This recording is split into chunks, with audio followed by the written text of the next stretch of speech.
Setelah 1 jam lamanya di dalam mobil bersama Leni, dengan baju kami terbuka, aku pun mencoba menghidupkan mobilku.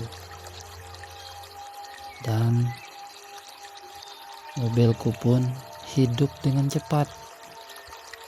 Karena memang mobil itu tidak rusak, melainkan aku sengaja membuatnya mogok.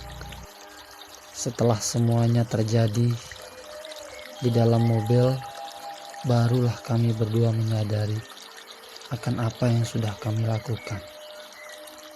Kemudian dengan perasaan yang campur aduk antara senang dan takut, kami pun memutuskan untuk kembali menjemput teman-temanku yang masih menginap di penginapan Lombok Utara, dengan harapan agar mereka tidak tahu akan apa yang pernah terjadi kepada aku dan Leni. Singkat cerita, aku dan teman-temanku memutuskan untuk bersama-sama pulang meski larut malam, karena mereka kasihan sama Leni. Kami tiba di Mataram pukul 3 malam hari. Karena Leni takut ditahu bapaknya, maka ia menginap di kosnya Mary. Sementara aku dan teman-temanku pulang ke kontrakan masing-masing. Keesokan harinya, Leni tiba-tiba menelpon aku. Dia bilang, "Kamu harus bertanggung jawab atas kejadian semalam." Aduh, sejak itulah aku mulai resah dan menyesal dengan kejadian malam itu. Karena Leni bukanlah wanita harapanku, melainkan aku hanya sebatas penasaran kepadanya. Dan di waktu yang sama, aku sudah memiliki seorang pacar yang sangat saya sayangi. Ia bernama Yanti, dan dia pun sangat tidak diragukan kesetiaannya kepadaku. Karena lamanya aku berhubungan sama Yanti, pacarku. Bahkan saking lamanya hubungan saya dan Yanti, sampai kedua orang tua kami sudah merestuinya. Bahkan tinggal menunggu waktu. Karena itulah aku sangat bingung dengan keadaan itu. Waktu terus berjalan. Tak lama, Yanti yang sebagai pacarku mulai curiga dengan sifatku yang mulai berbeda dengan sebelumnya. Sehingga ia tidak tinggal diam. Yanti pun mencari tahu penyebab aku berubah sifat kepada Mary yang ia tahu sebagai teman dekatku. Karena Mary tahu semua tentang apa yang pernah terjadi antara aku dan Leni malam itu, yang pernah diceritakan sama Leni kepadanya. Mary yang sama sekali tidak kusangka akan bercerita tentang kejadian itu pun jujur kepada Yanti, pacarku, karena ia kasihan melihat tangisan Yanti, pacarku. Sementara Ruby, teman baikku yang selama ini diam-diam suka sama Leni, mulai sering kontak sama Leni dan menceritakan semuanya tentang aku, yang pada akhirnya membuat keadaan Leni semakin menjadi-jadi. Maka keadaannya pun semakin memuncak dan sangat membingungkan aku. Leni menuntut aku untuk bertanggung jawab, bahkan mengancam aku. Ia bilang kepadaku, jika saya tidak bertanggung jawab, maka ia akan melaporkan aku ke pihak kepolisian. Di sisi lain, Yanti pacarku pun sudah memutuskan untuk berpisah dengan aku karena ia sudah tahu semuanya.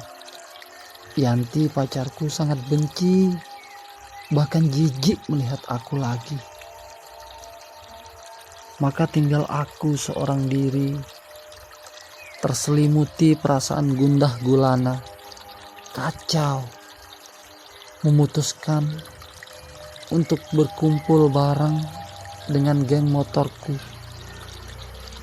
Tiap malam aku pergi liburan, mabuk-mabukan sama geng motorku dengan harapan masalahku bisa berlalu. Namun yang terjadi sebaliknya, Leni tambah parah dan rinduku pun kepada pacarku Yanti tidak bisa aku bendung lagi. Maka aku coba curhat sama seorang teman lama aku yang bernama Vio tentang semuanya. Vio beri saran kepadaku, jujurlah kepada keduanya dan minta maaf. Tidak lama aku lakukan itu kepada Leni dan Yanti pacarku. Namun sedikit pun keadaannya tidak berubah dan tetap semakin parah.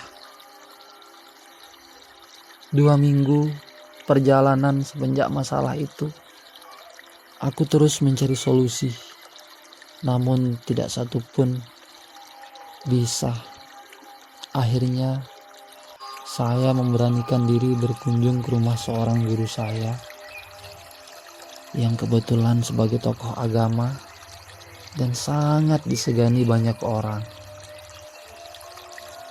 karena kealimannya, dan sulit ada orang yang berani berkunjung ke rumahnya.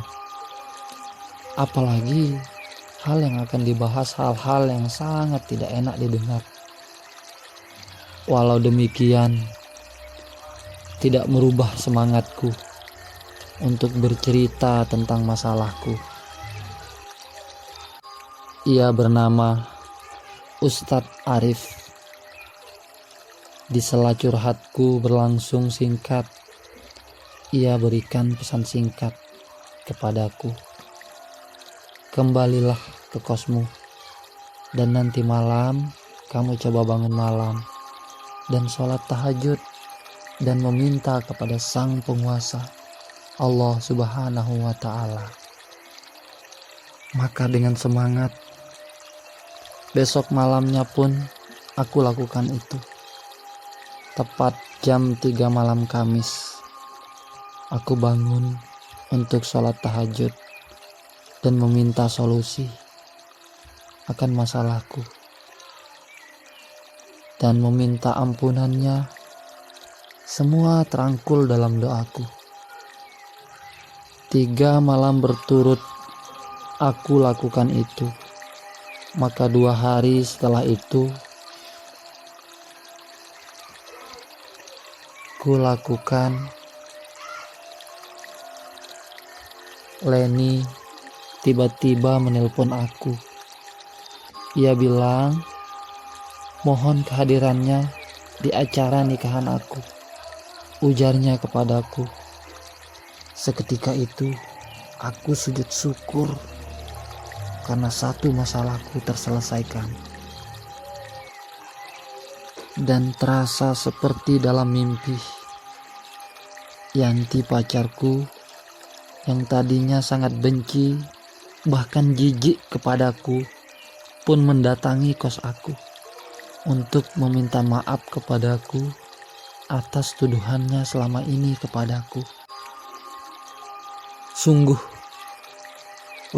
logikaku tak mampu membayangkan bahwa semua bisa terjadi kepadaku. Leni memutuskan untuk menikah dengan orang lain dan Yanti akhirnya kembali kepadaku. Terima kasih telah tonton video ini. Kisah-kisah yang ada di video ini murni kisah nyata kehidupan. Karena itulah pesan kami, ambil positifnya, buang jauh-jauh negatifnya.